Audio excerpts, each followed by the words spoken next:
Howdy, howdy, howdy. Welcome back to MCubed. We are coming back at you with some afterthoughts, this time on Monarch, Legacy of the Monsters, episodes 1 and 2 that Apple just released this past Thursday, and they're a hell of a lot of fun.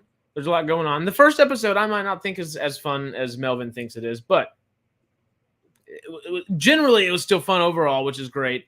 I will preface this. We are no longer MCubed Movies, Money, Mary Jane. We are now MCubed Movies, Money, Music.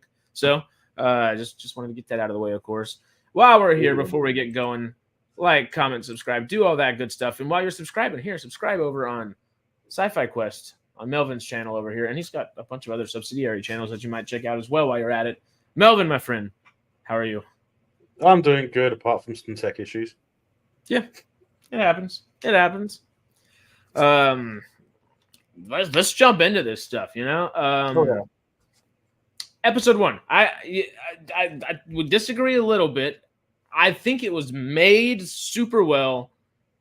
It just, I think everything. Okay, so it was. I do like that everything that they did throughout the episode, even though I do think it was a little slow and boring at times, and I'm a slow burn person, you know. So for me to say that I thought it was boring, even though I didn't necessarily like the pacing of it, everything that they showed throughout, like the Easter eggs were amazing.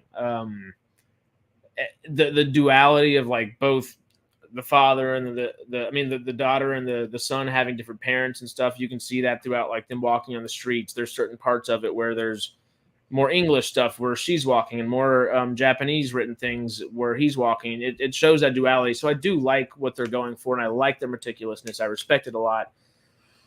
I just think they could have shortened that first episode in half, and it still got across everything it needed to. Unfair? Fair? Yeah. No, I'd say that's fair. Definitely say that's fair. Yeah. But I mean, you say parts were boring, but I mean, I'd say every episode has a boring segment. Everything, even the most action-packed show or movie, will have that section where it's just a long, drawn-out bit that didn't need to be there. That's the boring Yeah.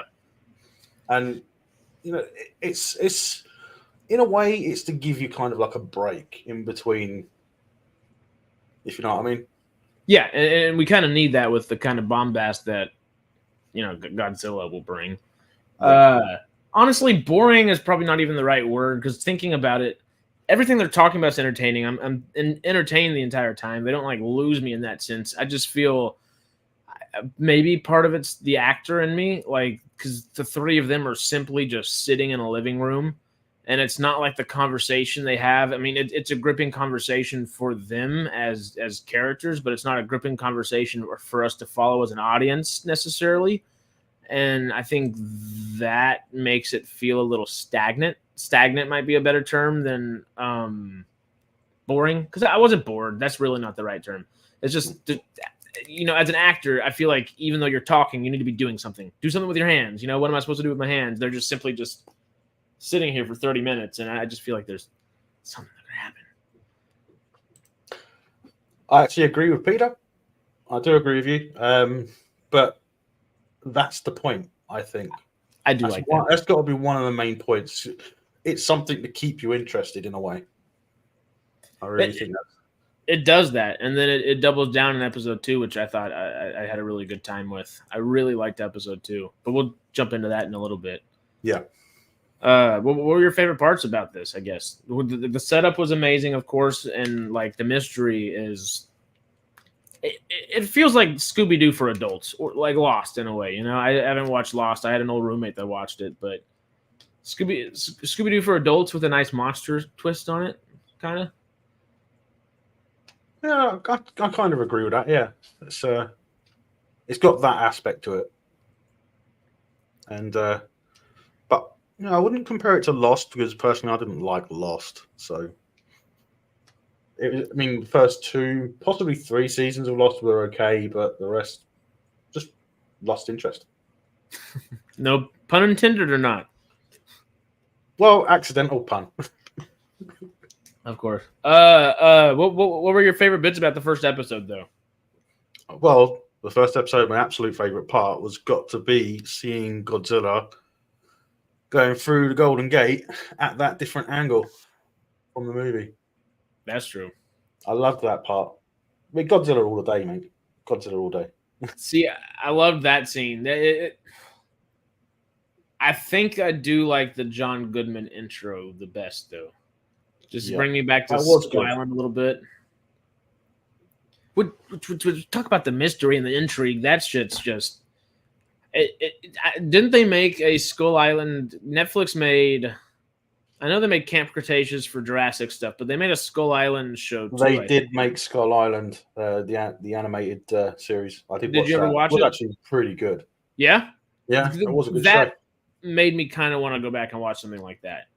Yeah, just the intrigue. I like it because there's so much, I guess, that you can't do and can do with giant monsters. You know, there's stipulations and things that you really would struggle with as a filmmaker trying to put onto screen with it. So the best thing to do is to leave it open and mysterious like they have been. I like it. Yeah. Well, on that way, from that point of view, there's a bit of a misconception when it comes to Monarch being compared to the movies, where in the movies you got all that human stuff, which really and truly is not that relevant. It's just plot, basically. Humans have got to try and defend against Godzilla before they realise he's their friend. Although not the fact that Godzilla don't really give a toss about them. But Monarch isn't like that. This is about the people who are the legacy of the organization that's supposed to track and study them. So, I mean, you just said that. It made me think, is that what legacy of monsters like actually means, you think? You think the legacy is not necessarily the monsters that we're talking about generally, but like the monsters that almost the people monsters that run the organizations that I guess keep these things not under wraps because they're obviously known to the world, but I mean, they're almost they're like a world government in a way, but I don't know what to call it. It's supposed to be a joint organization for the study and protection against monsters, basically. So it's like MI6 or like the CIA, but for the UN. In a way, it's not necessarily UN, but like in the international sense. Yeah, kind of. Yeah, that's basically it. Well, that's cool. I do like that, and the intrigue really is pushed. I'm a fan. Peter said, I thought there were a lot of outtakes from the films that were repurposed. I thought they took a few unused shots from the films. Yeah, they really did. And I don't blame them for that. I don't blame them. But we are getting the shots from different angles, which could have been made for the films, but they just repurposed it. That's 100% true. Yeah, and I think it just adds good context to what we already have. Yeah, well, they got. I mean, we always knew that it was going to directly link into every single one of the movies, right, from 2014 onwards. So, yeah. I mean, when did Kong come out? It's 16 Skull Island. Yeah, I think it was 2014 was Godzilla, 2016 Skull Island, 2018 was Godzilla King of Monsters, and was it 2020 for Kong? What the hell is it called? Kong versus Godzilla. Godzilla versus Kong. There we go. Well, you said it the right. It should have been. It should have been Kong versus Godzilla because it was mostly about Kong. Yeah. Was there not a second Kong movie, or was that the second Kong movie technically? I want to say there was but there. I want to say it's more like the second MonsterVerse movie, to be honest. We just got to remember that from the 2014 movie, that's when the MonsterVerse officially starts, because that's when Legendary. Oh yeah. First use the phrase, I suppose. We have two Godzilla like solos. We only have one Kong solo, right? Yeah. Okay. Because I kind of agree with you. Where not Legacy of Monsters, where Godzilla versus Kong felt more like a Kong movie, and it I'm not a fan of Batman versus Superman, but it felt like Batman versus Superman in the sense of like, okay, you added Godzilla's name into it, but it's not really a Godzilla movie, you know? That's funny because I always thought that Batman versus Superman was when Batman. What if Batman was Iron Man? Essentially. Well, it's more of a Batman movie than a friggin' Superman movie, you know? Yeah, that too. Which is kind of funny, even though it's technically a sequel to Man of Steel. But yeah, do you think they'll have any sexual tension between the siblings? Face fuchsia poop shape. That's funny. I love that. It doesn't pick up the emojis, which is great. Do you think they'll have any tension though? I mean, they already have a lot of tension. I don't know if they'll have sexual tension. I don't know if it's Game of Thrones. Is that supposed to be the pink poop, or is that strawberry ice cream or something? Strawberry yogurt or something? Face fuchsia. I don't know. If you look at it on the YouTube chat, it shows up as a kind of like a pink version with a smiley face of the poop shop. Oh god, I'm gonna open up this YouTube and it's gonna be us just talking and it's gonna be loud as hell. We'll see. Let's see. Oh wait, of course I'm not in my own notifications. I'm on my account. I just had to go to the stream. I knew that. Oh no, we're on live. I mean not live. We're on mute is what I meant to say. Oh, it is like it looks like a what the hell is that? It looks like pink poop with a it does. Smiley sort of face on it. Yeah, it's got a face and it's got like sparkles or something. Not sparkles. It's got a tongue and a little gleam to it. All right. Well, I'm off that. No idea. Peter doesn't even know. But it was fun looking. Anyway, I don't think they'll have sexual tension. I don't think it's a Game of Thrones type thing like that. It's modern day. I don't think that would go in 2015. So Japanese anime would go there. True, but this is the Americanized version of all this stuff. Happy Doctor Who week, Mark. You and Matt are very celebratory. I'm very happy. I'll be talking about that on Saturday after I've seen it. And Melvin Yes. Whatever. Pointing one of these ways. That's it's something that I'll probably watch it when I'm like 70 and just need something new to watch. I will have wanted to watch it for like 60 years and just put it off, and then I finally will. But no, I'm pumped for y'all. That's gonna be fun. Is it a whole? Is the series dropping or is it the special with? It's the first of the 3 specials. Okay. Is it the? I know. Okay, so we don't have to jump too far into it, so we can stay on Monarch and stuff. But they're doing. What is it? Is David Tennant in all of them, or is David Tennant in one of them? And is it like switching up?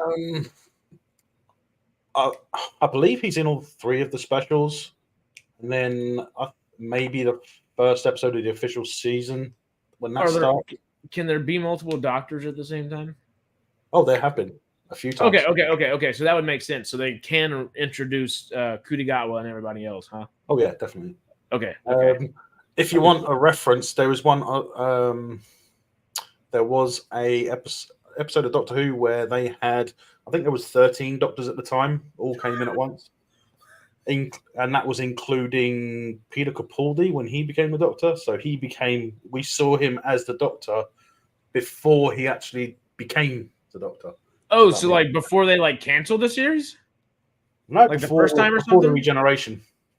Okay, so but like he regenerated into Peter Capaldi's Doctor Who. Oh, that's cool. David's in 3 episodes. I started reading the small one. 11/25, 12/2, and 12/9. And Cootie has an Xmas special on 12/25. Then new season in spring. Oh, so okay. I thought I assumed that the Cootie one was all together because I know Matt was very excited about that one. Interesting. Okay. Well, Doctor Who's killing it then because next week is whenever I think we'll see. Because let's just say the last 2 seasons of Doctor Who were nothing special. Really? Mm-hmm. It was the lady doctor. What was her name again? Jodie something? What? Jodie Whittaker. Okay. See, I know a lot of the recent doctors. She was really good as the Doctor. It's just it was so badly written and directed that they were just not good shows. I can't think of what else she's in off the top of my head, but she is a good actress, right? Oh, she is. Okay. She's in a lot of stuff over here in the UK. because I don't for Doctor Who, the only thing that has been on my radar for like my entire existence as of now, besides like okay, watch it, of course, has just been they hire people that I love to follow the careers of. Their casting department's fan-freaking-tastic. Wow. But yeah, I really enjoyed the 2020 season, aka the 39, aka Series 12. I think Harris is confused faces. I'm too young to have a stroke. What's going on? Attack the Block, Mark. Attack the Block was actually, in my opinion, a very good movie. I like it. I don't think I've ever seen it all the way through though. No, but I've seen it like. But Monarch though, Monarch. We'll get back on into our monster. It's the MonsterVerse, right? That's the technical term for it. Okay, I do like it. I like how they kind of were able to coin that and actually pick out something highly underrated gem, big time. Well, technically, it had been used from before that because when Pacific Rim first came out, there was a few other monster movies that came out, and that's when the term started sort of spreading around. There was a MonsterVerse, and there was also the fact that after Godzilla in 2014, there was a rumor going around that they pitched an idea for Pacific Rim to go up against Godzilla. Well, I'm literally typing as we speak. What studio is Pacific Rim? Because isn't it Legendary? I believe so. Yeah. Oh, it's Warner Brothers and Legendary Yeah, they work together. I mean, why the hell not? Honestly. Yeah. Well, with Monarch is not much happened really. Well, I mean, first episode, yeah, that was my biggest issue with first episode. Second episode, I feel like it picked up its stride a little bit. Well, let's just say they wouldn't feature the Godzilla shelter, in that way, and then have Godzilla just attack Tokyo without it being in a movie before that. If it was in a movie and if it was in, say, we'll just say Godzilla, say they do a movie where Godzilla attacks Tokyo. Okay. Which is the traditional battlefield for Godzilla. Probably Godzilla -1, yeah. Then that would have been referenced when they were in there, right? When they were in the shelter. So that whole scene of them in the shelter, it was all just one thing to show. What's her name? Is it Kate? Yes. Kate, yeah. Well, is it? Yeah, we'll go with that. Yeah, it's just to show her PTSD, basically. Yeah. Which has that I thought was a great scene from the first episode. Oh, that was. I mean, that's one of the scenes where I think that they actually shot it for the original movie, but it didn't make the cut, and then ended up using it for this. Put it in and get it. Just put them. I think that was. Do you think that was an LED screen? And like an additional voice kind of thing later. No, the LED screen. Oh, LED screen. I thought you said screen. LED wall. Sorry, the LED wall. I should say, really, shouldn't I? In which scene? That scene where we see Godzilla in the flashback. Oh. That's what I was wondering. I was wondering if maybe that's a scene that they cut out of the 2014 movie, and they put it on an LED screen and had her react to it with a couple of school buses. Because those school buses were on the bridge in the movie. I honestly think it would be CGI over that. I mean, I had to go back and watch it because it looked good, and like the LED kind of like backlight might actually make perfect sense for it. But they could just superimpose her over a bunch of CGI and kind of recreate the scene exactly how they want it in like Unreal 5 or something maybe. Oh, wait a second. Okay. Well, no. Finish this. Finish talking real quick. I love Mark's next comment, but I would think. I mean, I think that's a fair assumption because I think the LED screens are being used a bit more widely because a few years ago they were very hard to get hold of. There wasn't many of them.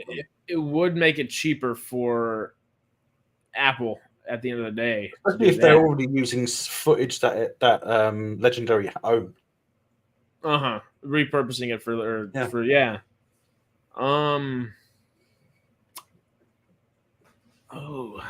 I don't know. We'll have to look that up because that makes sense. I bet your Corridor crew is going to have plenty of stuff to talk about with Legacy by the end of this. Legacy with Monarch by the end of this. But yeah, one thing that the one thing that I think that I didn't like from the first episode, because I said things were boring and then I retracted that for stagnant. Another bit that was stagnant, and I think it made the dialogue cheesy, and I didn't necessarily like the acting moments either from any of the three of them, was the Wyatt Russell. I don't know the actress, and I can't think of the guy that played Anders from Workaholics' name off the top of my head, but the three of them driving in their car, their little road trip to everything. Anders home, and was it the one that played Amiko? Yeah. Oyoko Yuda or Kudo? Yeah, the grandma or the mother? Grandma. Yeah. Yeah. Well, I just thought that scene where it was where it should have been the more adventure heavy part of the show, because the bulk of the show is people sitting on a couch in a living room or walking down a street. Yeah. Where 100% Peter, 100% agree with you. Yeah, and the action part of the show on this road trip is three people sitting in a car and just exposition. It's all well done, well filmed, and it looks gorgeous, but it just didn't hit me the way I thought. Apple really making some quality TV. Yeah, so the quality's still freaking there. It's just be a little more dynamic with it, something. Well, at least they're not being like Disney and Marvel and Star Wars, just throwing everything at you. Yeah, and it's not that that's a bad thing. It's different filmmaking, I guess, techniques and thought processes going into it. But I'm very happy they're not taking like the all-in approach on one thing. I guess Kenobi was not necessarily just LED screen. It was both. It was the volume and in person. And I do like that Apple did that, but gave it a proper budget, Yeah. I think that's going to help them a lot at the end of the day. Because who knows? Maybe that screen, the volume might have been used while they're driving and stuff too, which forces the screen to be more stagnant, forces the actors to be more stagnant because they're confined to. They might feel like they're driving, but they're actually in a lot, just on their wheels just going, and you have the screen making it look like they're actually going somewhere. I don't know. We'd have to see how they filmed it, but that would make total sense from how stagnant everything was. I don't know. Well, they're saying that Monarch was almost entirely shot in Vancouver, British Columbia, and Canada. Did they say if it was on the volume or not, or did they specify? I think the only thing that I remember reading that they specified was that they were only in Tokyo for 2 weeks. Oh, really? Mm-hmm. Oh, that would have been a busy freaking 2 weeks, that's for sure. They would have got a lot done. Oh yeah, that'd be like a scene a day kind of thing. From what I think, I don't think there's many episodes that are going to be in Tokyo. So you think this? I think they're going to follow. They're going to follow their. Well, that's the interesting thing, because now we've got. This is going into probably episode 3, because we've got Kurt Russell's Lee Shaw that's in it now, right? So he came in at the end of episode 2. So now that he's with them, he can actually help them retrace the steps. And you think we're probably going to see more of the Philippines, which is not actually going to be the Philippines. Yeah, that makes sense. Because was it in episode 2 where they're driving all around in that Jeep and it was. I thought it was episode 1 that happened in. Because wasn't it episode 1 where they get there? It's the one where they find the boat. Was it the USS Lawton? That's episode 2, isn't it? but they get there quicker. They don't. In episode 1, that's where we see her fall down into that hole, isn't it? Episode 2 is where we see them sort of first meet. Yeah, okay, that's right. So no, the driving, I guess, is in episode 1. In episode 2, there's a little bit of driving, but it's mostly walking after they meet. That was actually footage filmed in Hawaii, which I don't think that was actually shot for the show. I think that was more like stock footage on the LED screen, on the LED wall. Sorry, I have to remember to start saying wall, not screen. Well, I mean, it's both. It's definitely Hawaii. I recognize it from Hawaii 5-0. Hey, well, I mean, that makes sense. It's in, I guess, the U.S., so it's a little cheaper for them. And the mountain structures and that, they're very similar to the Philippines. Yeah. The volcanic islands, and Philippines is all volcanic islands, isn't it? So yeah, it's all Pacific. Similar. Real quick, before we jump into episode 2 and Mark's comment real quick, this hair's killing me. I got to just put it up in a hair tie. Can you talk for 30 seconds while I grab one? Okay, no worries. But yeah. Yeah. Okay, so Apple sure know what they're doing, Peter. They sure do. I mean, look at Foundation. Oh, Foundation's gorgeous. Looks amazing. I don't like the show that much, but visually it is outstanding. Foundation? I like the visuals. It's for me, with a lot of sci-fi, it's mostly the visuals that draw me in. That makes sense. Look at The Expanse. You look at The Expanse. I mean, what sci-fi geek or fan would not be drawn in by the look of the Rocinante? It's industrial and futuristic, and still somehow how like it makes you feel like maybe we could make it today, maybe. But The Expanse, we can get going on that any day. I love that stuff. I was amazed at how little it cost. How little what cost? Monarch is a good question. Because Monarch is pricey. Maybe you're getting it wrong or mixed up from the other day we were talking about how Godzilla -1, the new movie. Yeah, Godzilla -1. Oh, Foundation. Sorry, I've got YouTube up and it's I can see the chat response. Foundation. Okay, I see. Okay. I don't even know what the budget for Foundation was. I don't think it's anything like Monarch though. I think it was 45 million. Yeah. 45 million. It's either 40 or 45, one of the two. I know it wasn't 50. It was either 40 or 45, which ain't nothing but a thing. And they make it great. 45 million per episode. That's right. Yeah. And Monarch's like almost 3 times that. So yeah, literally. And I don't know what they used it on in the first episode. I don't know how they made that first episode cost $13 million. They didn't have to pay Kurt Russell for that episode either. So that's one of the things that made me consider what I said earlier as being different, because could that be because of the Godzilla effects, or maybe it's overlap? It's probably the Godzilla effects, and then the opening sequence with John Goodman on Skull Island with those mutos, right? Is that what they call them?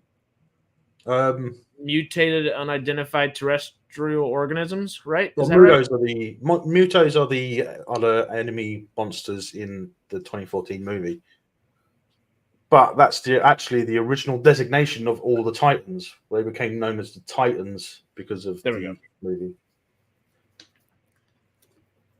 But we see that referenced in episode 2. Mutos or Titans or what? He references it as Muto because he's calling them the the massive unknown terrestrial organisms. Okay. Is there a difference between a Muto and a Titan? Would Kong be a Muto? No, it's just the designation of the monsters.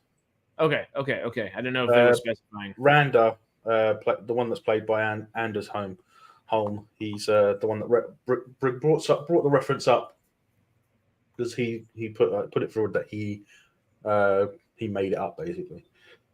It was his idea. Oh, interesting. Yeah. Okay. All right. Well, before we jump into episode 2 real quick, Yep. Mark's question is pretty great here. The kids at the grandparents, so it's acid night. What should we binge tonight while we're tripping? Previous winners have been What We Do in the Shadows and Disenchanted. both of those are great. The first thing that comes off my mind that you can watch in one sitting and one series, one season kind of deal would be Midnight Gospel. I don't know if you're familiar with it's animated. So, well, if you like Disenchanted, you'll be fine. It's animated. It's from the guy Pendleton Ward that made Adventure Time and the Fiona and Cake show that's coming out. I need to watch that. And he loves and loved Duncan Trussell's work as a podcaster so much that he grabbed some of his favorite episodes that had like the most spiritual or kind of like heartfelt meaning to them. And he made an animated TV show about it and got those guests and Duncan Trussell to come back on and made characters out of them. And you're walking through a like multiversal podcast kind of thing. But each episode's like not a lesson. It's not like a preachy kind of thing, but it's kind of it's an Eastern religion kind of based thing, but it's not religious. I'm getting into the intricacies, I guess, of it. Rick and Morty, like it's not Rick and Morty, like Rick and Morty would be good to watch while you're doing that, or Solar Opposites. This will probably add some controversy, but I don't like Rick and Morty. What do you not like about it? I just don't like it. You should watch. Well, let's say if there's my teenage years were in the 90s, so we were flooded with Simpsons and things like that. So when it comes to Rick and Morty, I don't have the. I suppose you could say I don't have the attention span to watch the show. Just have no real interest either. Well, okay, I mean, it's goofy, but you're a sci-fi guy, so I think you'd like the overarching story. But the last like 2 seasons and what it's seasons, is it 6 or 7 now? I think or whatever season we're on. The last 2 seasons have really been the seasons that have pushed the actual overarching narrative forward, where the others have been slowly kind of along the way, like every maybe 4, 5, 6 episodes. Every episode, like a little something happens that carries on, but 7. Okay, that's right. But yeah. If I can find a video for you and that's talking like the overarching story, I'll send it to you, and maybe that'll convince you. But if not, Solar Opposites will be your thing out of that. If you want to have an irreverent sci-fi comedy. Best sci-fi comedy, Red Dwarf. Yeah, I do need to watch that. You made me want to watch that. I challenge you to watch the first episode of the original Red Dwarf, and after that, watch not the continue blocked version, which you can find on YouTube. Okay, I'll try it. After my family's gone this weekend after Thanksgiving, I'm totally in. Love Red Dwarf. Pickle Rick. But Midnight Gospel, I didn't do a good way of selling it because it's not religious. It's kind of anti-religious in its own way. But it is absolutely phenomenal. The last episode will make you bawl. But it's also just it's funny. It's chuckle-worthy the entire time. The guy that hosts the podcast that the show is made for is a comedian, so it is funny, but he's talking about most of the time the topics are not like he doesn't have a comedian on and they're not just shooting the shit, having a fun time. It's actually like something heartfelt and good. But it is still funny nonetheless. It is very funny. I'd say try it, honestly. It's one of my favorite things I've seen in years. But if not, Scavenger's Reign. But what'd you say earlier? You said you watched What We Do in the Shadows and Disenchanted. Yeah, Scavenger's Reign would be fine for you. A bunch of crazy stuff happens there. You know, some people don't want to like be tripping and then watch something that gets a little too violent or too little something like that. Scavenger's Reign is like Mark's comment. You need to put that up. Should I Red Dwarf this week with Doctor Who and Doctor Who weekend? I plead the 5th. Oh, I've lost him. I don't know where I went. What? That's it. Oh, that's it. We lost him. Oops. Oops. Don't tell me that was the wrong button or intentional. Nose goes. I plead the fifth. You pleaded the fifth, and then you disappeared. Just skip on out. If I can think of anything else by the end of the stream, I will let you know. But not Disenchanted. Midnight Gospel is the thing that I would suggest. Did you finish Disenchanted, by the way? Because the ending was so good. I loved that. That's so good. Doctor Who has jumped the shark. See, I'm with Peter. I don't know what I'm talking about though, so don't trust me on that. You want to go ahead and jump into episode 2 and start discussing it? Oh, we can do. Let's do it. The chat will probably end up taking over. Oh, I mean, as they shall, Again. But I did like episode 2 a hell of a lot more. I felt like it took all the setup from episode 1 and put it into action. Yep. If that makes sense. Yeah, the way they did it though, because they ended off episode 1 with her falling, didn't they? Yeah. What's her name? Amiko. She was falling into the void below the nuclear power station, which was, where was it supposed to be? Because I remember when they first arrived there, wasn't it Afghanistan? And then all of a sudden it looked like Chernobyl. Yeah. It was weird. Azerbaijan. I don't know. I just said Azerbaijan. I just said a random country. I have no idea. Well, it's just a weird thing, because the ending gets you questioning it. The continent of Asia, somewhere around that area. Yeah, it's a very large continent. More Middle East than Asia, to be honest. But that makes sense. Maybe China. Chinese border. It could be. But yeah, she fell down there. Do you think she's dead?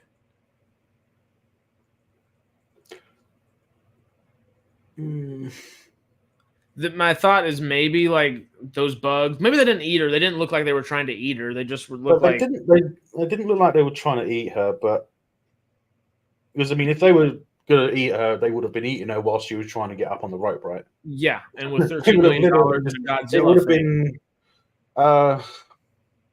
one of those bug movies. One of those bug movies. What was it? Was it? Well, I'm thinking something like that. Maybe she'll fall, and then the bugs will break her fall on the way down, or something. Maybe Mama Bug breaks her fall.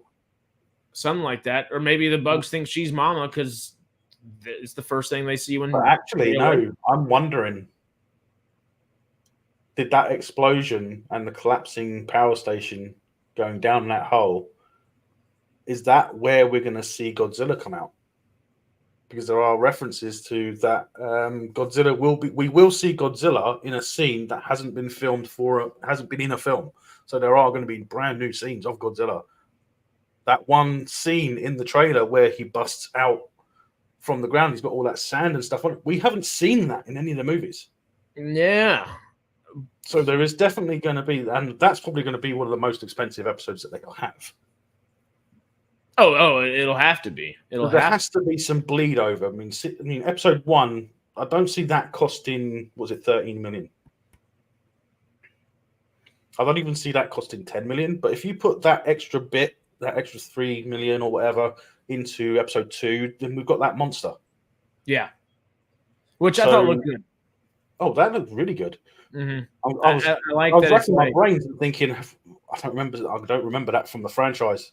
I don't remember that. No, me either. Movie. But it's not. I do like how it totally fits like what people back in the day would think of being a dragon, though, and like maybe they would draw it a little differently, and we get what we get now, like the wyvern kind of looking thing. But and I'm wondering if that's one of the monsters that we're going to see Godzilla fight in the show. Ooh, there is an image somewhere. Well, there was a quote somewhere that I read. Earlier today, I think it was actually, that Godzilla meets the bats. And I'd say that creature looks a lot like the bats that I saw in that image. Do you think it's one of many then? I think it's a small swarm. Okay. Because I was interested, why hadn't the creature eaten people? All the people's bodies were still kind of on there. So of course, maybe it's only interested in like radiation, but maybe it's only the babies that would eat the people. and Maybe the adult. I mean, an adult would need a lot, and you'd think that that many people disappearing in the Philippines even would be noticed. yeah. There wouldn't just be a legend going around saying, "Oh, there are people disappearing." So People would maybe actually it's go out and not find out eating what's going on. people, and maybe Sorry? it's just eating the radiation. But the radiation would run out on a ship. It depends, because we know the bugs in the eggs were essentially growing on the radiation from the reactor, because that was obviously a reactor that they were inside of, with no radiation though. Kind of like what happened in the 2014 movie, where they go into the melted down reactor, and that's actually where the male Muto was absorbing all that radiation, so it could become an adult. But I don't know why would. Do you think it was Godzilla that put that ship there?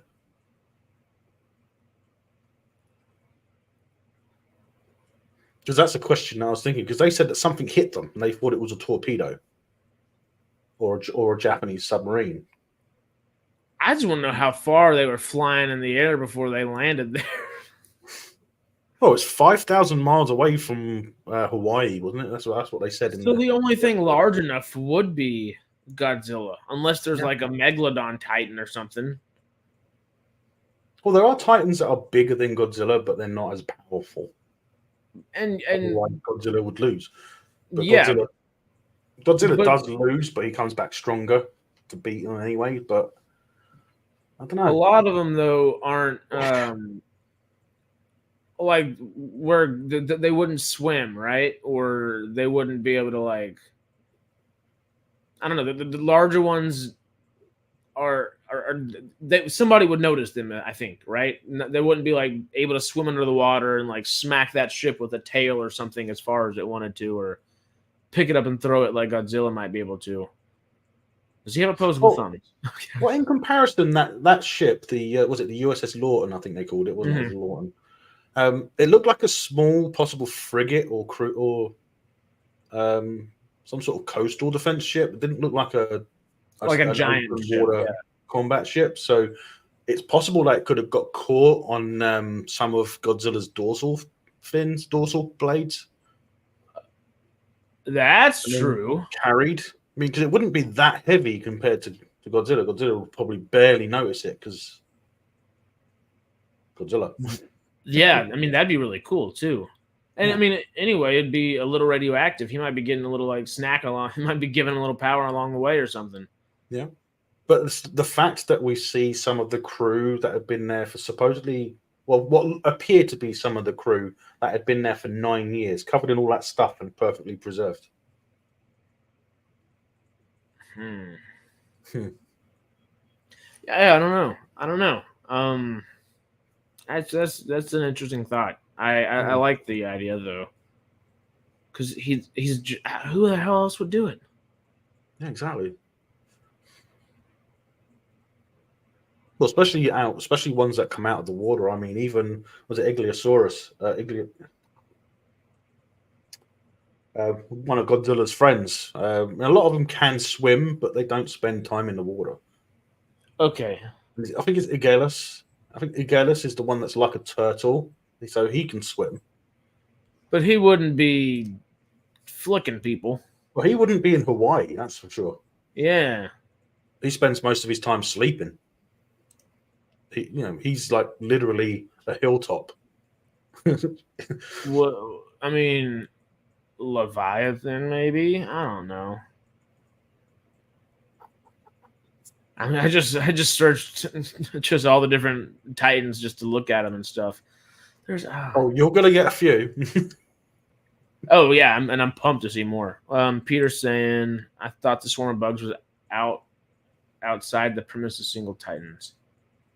It's possible they have a hive mind. That yeah, because I mean they were insectoid, and insectoids typically could have that. Well, yeah. What? Because those didn't come from the frickin' dragon either. So where do those guys come from? Exactly. Trying to think of what monsters I've seen in the Godzilla franchise that are insect-like. There are a few, but There's Ibira, the they crab seem monster. more like some sort of parasitical by nature, as opposed to. Maybe they're Titan parasites. Maybe they're barnacles for Titans. I don't know. Well, that'll come straight out of that movie. What was it?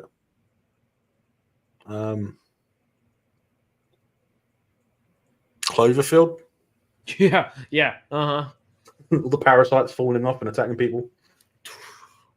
So I don't think they want to go anywhere near that. Well, it wouldn't be a bad thing if they did it right. It's not a bad movie either, actually. When you look at it, I mean, it's just one of the first found footage monster movies, wasn't it? Yeah, the first two Cloverfields I do enjoy because the second one nobody knew it was a Cloverfield till the end. But there was another one similar to it, set in Tokyo, which is called, I think it's called just Monster, just on its own, just Monster. It's you can find it if you search for it on IMDb, but it's very hard to find anywhere that is actually streaming it. Huh. Well, yeah. Hey, Peter loved it too. More monsters the merrier, you know, honestly. Yep. Do we have any inkling? Have they released any numbers, or are we going to have to wait a couple weeks? We might even have to wait a month until they actually are able to release the numbers for this. What? Well, you mean like view numbers or rating numbers? I don't even know what Apple's best numbers are off the top of my head. But how many people would you guess? Do you think would have watched something like this? Do you have any inkling or no? I'm trying to just get there. Well, let's just say probably more than saw the Marvels. Oh, that's for damn sure. So have they even released the official numbers for that yet? All I know is that it took a 78% drop in its second weekend. Oh yeah, no, it was the biggest drop they've ever had as well. They only made $10 million this past weekend, which is that's just crazy. That's just insane. I think that should tell them. They say, "Look, don't make any more movies until you work it out." Mark got motion sickness in Cloverfield. Only time I ever. See that happening. I can see that happening. There's a lot of shaky cam and running around. That's true. If you ever have a chance, if you're in LA, go to the Simpsons ride at Universal, and good luck. It's just cameras, and you're stagnant, but you're just moving around so much, and it's just different like pictures being tossed at you. I mean, it's taking you through a story, but it'll get you. So I take it Mark doesn't do much with VR. Yeah, probably not. That VR stuff's looking cool though. Give me a cool Godzilla VR. But what about the new augmented VR, the one where you can actually see AR, everything around you? Yeah, AR. I like that. I mean, that's Pokemon Go, but better. You know, that's like Tony Stark stuff. That's what I guess Edith and Jarvis was not. I guess an AR. Well, it's just a perfect example of military technology coming into civilian use. Mm-hmm. It'll be very sci-fi. They've used that augmented VR in quite a few aircraft designs into helmets. I think the RAF Typhoon pilots, they use augmented reality there. Yeah. In their visors. You know, you could almost say we as a species are on a quest for science fiction technology. I'm just on a quest for decent science fiction. Yeah. That's all right. I tried to rope it in there. Which doesn't include Marvel, at least not at the moment. I don't know even if, I guess by technicality, well, no, because technicality, it's not sci-fi because it's fantasy. Some of it is sci-fi and not fantasy though. And then it's, I don't know, there's no set kind of genre for them. It was only ever Cloverfield that gave him trouble. I've not done much with VR, and what little I've done has been almost entire. I should have read that before I put it up there. But Mark, you're a good man. I like that. Honestly, that's that augmented reality porn, by the way. Augmenting. So you can actually imagine, so it can actually appear as if it's in your bedroom. Oh, we're getting fancy. That's a lot. I hope people still go outside and talk to real women, though. That would be a good thing. Well, Mark why do that when you talk to them on VR? The what? Why do that when you talk to them in VR? I mean, that's a good point too, though. You could totally talk to, but God, everything's. I mean, one day they're going to release a virtual reality sensation suit. Oh, yeah. I mean, that's already coming along. Like literally. Oh yeah. Right here. It's not a sensation. I mean, it's the first thing before a sensation suit. Was it Call of Duty? Was it for Call of Duty that I think it was Sony brought out the vest with the vibration things inside? So every time you got shot, it would vibrate a certain part of the vest. You mean this one? That looks a bit bulky, to be honest. This is a Wooger. So there's a vest on it, and it's got, I think, four sensors down here and a few others throughout the back, and one here. And you either pulls out a prototype I'm working on. No. I wish I ain't that smart. Whoa, nothing advanced at all. Oh, that's funny. It's what's the word I'm looking for? I'll remember it at a certain point. But it's essentially you can listen to music, play video games, watch a movie. If you're watching a movie or playing a video game and you get shot or get stabbed or something, you'll feel that kind of like with you or in your back or something like that. If you're listening to a song, the bass will really go along with it. It doesn't have to be bass, though. It can be other things. One of my friends, the first time I ever put it on it, because it's a fun toy when people come over and I think about it, I always toss it on somebody, and I'm always like, choose your favorite song or the song that has like the most bass that you can think of. One of my good friends is like a giant dinosaur nerd, so like big Jurassic Park guy kind of guy, and he was like, give me the Jurassic Park theme song now, and he almost cried. It was just like, this is amazing. It was hilarious. It was a little stoned, but it was pretty funny. I wonder what that would be like with the Mando theme. It's sick. It's great. I've done it and it's amazing. My favorite one with it, though, it's not the best song in the world by any means, but there's a Kanye West song on I think Yeezus, and it's I Am a God, and it's it's Kanye talking about how he's a god, so it's Kanye being Kanye or whatever. But it's like it's a good rap song. It's hard, going all in, yada yada yada. Bass Slut is fantastic on this. Fantastic. That's somebody's first song that they've listened to as well. But I Am a God. Is that someone who come up with the idea of wearing that and watching VR porn? Who what? I mean, you could totally do that, though. When the Doom music kicks in, yeah, MF Doom, it's great on it. But I Am a God on here is insane because there's a part of the song where it goes into like, he always is doing something like artistic and funky, and there's parts of the song that like go out to and like people screaming. Obviously not like that, it's a real scream, there are parts where there are parts in the song where he goes like he's running away from something in the song, and the breaths with this is insane. It feels like something's wrapping around you and breathing like into you whenever it's going on. It's so weird, but I love it. It's so cool. There's a smaller version of this too that's just like a strap that you put across your chest or your back or whatever. But the vest is fun. Putting it up, the Wooger. You totally could do that, said by someone. You totally could, though. Done that. Hey, that works too. You put a subwoofer and this on, and you're there. You're there. Oh, You were yeah. in the studio with the people that made the music at that point. I think a good subwoofer and a really good amp. Mm.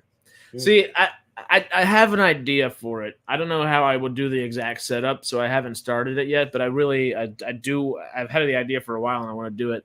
But the Patreon for MCubed, I want to do like reaction videos and stuff because I don't want to do. I feel like React videos on MCubed might just be a little too convoluted because we already have a bunch of different avenues of things that we're doing and or planning to do, you know?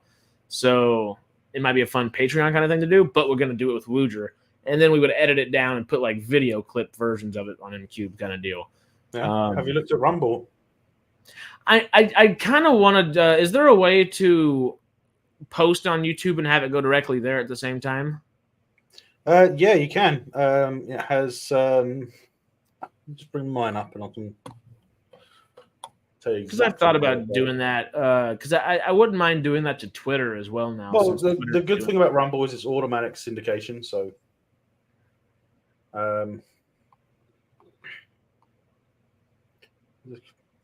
find the actual term. Could I do simultaneous streams there though?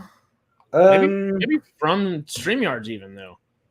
You can, but StreamYards doesn't have Rumble on it, but so it's actually done through the custom one. I've actually been doing it, so you can be done. You just have to get all the information from the Rumble live stream to put onto StreamYards. Okay, that makes sense. Just placing it in there. Yeah. Huh. But overall, I guess, because I might have to start skedaddling here in a minute because Napoleon awaits. The Frenchman awaits. Episode 1 and episode 2, and then overall so far, what would you rate episode 1? What would you rate episode 2? Both out of 10, and then would you give it a thumbs up, a double thumbs up, or like? I hate to rate things, but I'd say episode 2 I'll probably give 2 thumbs up. Episode 1 will get 1 because obviously the first episodes are not usually the best anyway on any show because you've got the world building and the plot build up. Unless you're the boys. Except with this one, it's a little bit different because it's like it's starting somewhere towards the end, if that makes any sense. Because when she falls down the hole, it's something you'd expect to see maybe. Like the penultimate episode or something, yeah. But I'd say that's about right. I'd say one thumbs up for episode 1, 2 for episode 2. Okay, I'd say 1 thumbs up for the first one, 2 thumbs up for the second one. Overall, I'd give it 2 thumbs up, and if I had to give it a number, episode 1, I'd say a solid 5.5, 5. But episode 2, I'd give it a 7. I did like episode 2. It didn't have a whole bunch because it still is world building, like you just said, but it's getting there. It took that exposition from the first episode and ran with it, and I think it left us in a good place for just a few hours from now at this point to jump right back into it and have that same thing happen. Right? I hope they continue to do that because it feels like they could. Yeah, well, that's midnight for you, so maybe about 8 o'clock in the morning for me. What? Yeah, 5 hours from now. So 8 for you. Yeah. Mm-hmm. And that'll be episode 3. It's great. I've got my different time zones on my little watch, so I know where everybody is.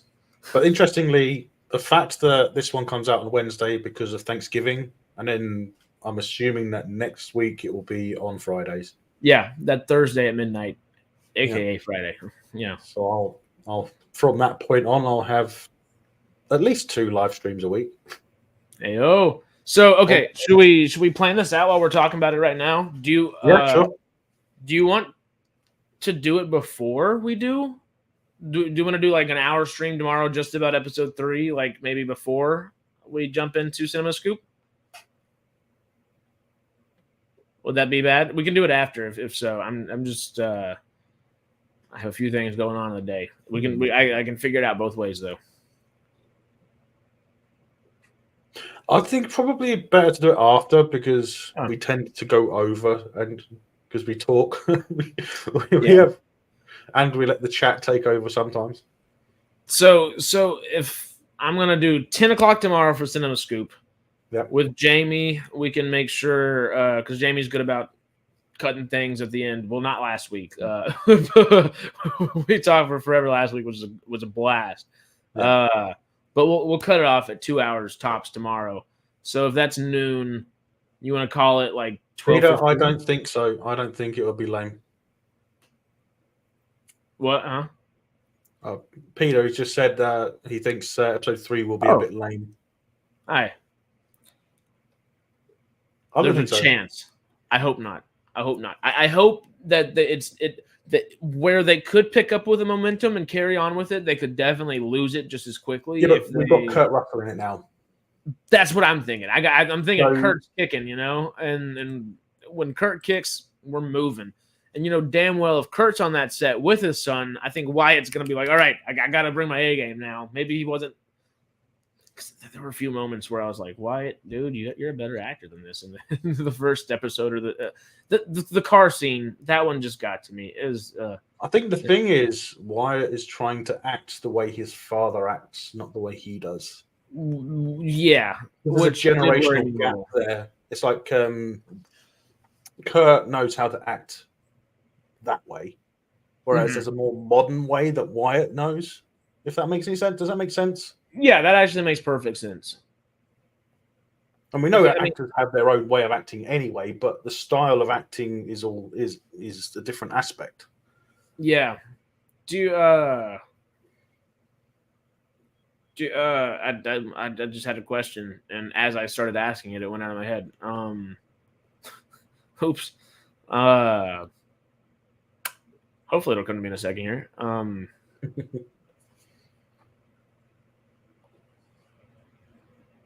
I don't know. It was something about them. I don't know what it was off the top of my head. Shoot.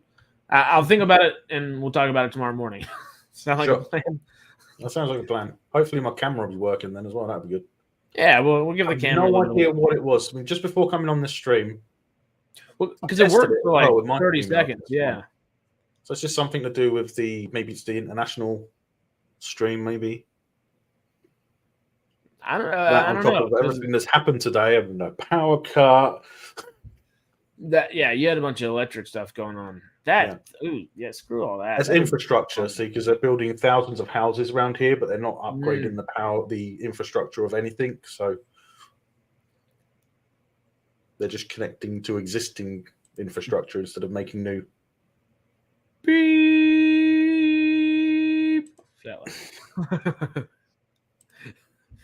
That's what happened to the power grid this morning for Melvin.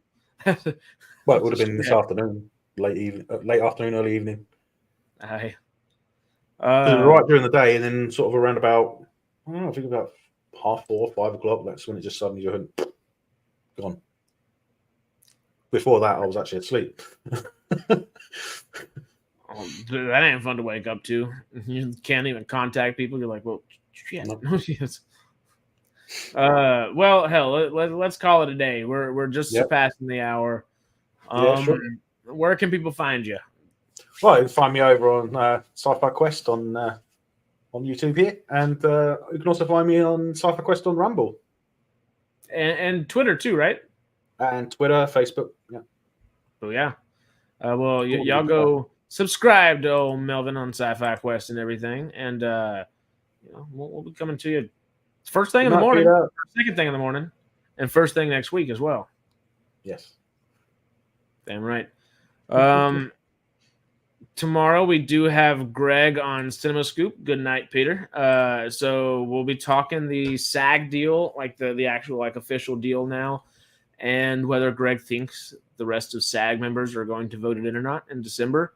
And this is going to be a good one. It's going to be interesting. We've got some good stuff to talk about. And I think there's a little bit of news just generally in the world of the film to talk about as well. So it won't be strictly on SAG stuff. We'll venture out a little bit.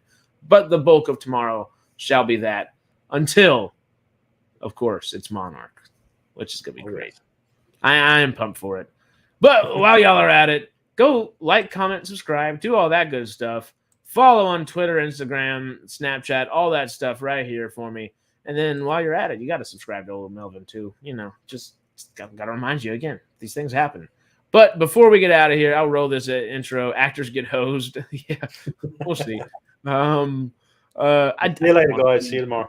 Yes. See y'all. This is not our actual outro anymore. We're no longer Mary Jane. We're music, but here we go.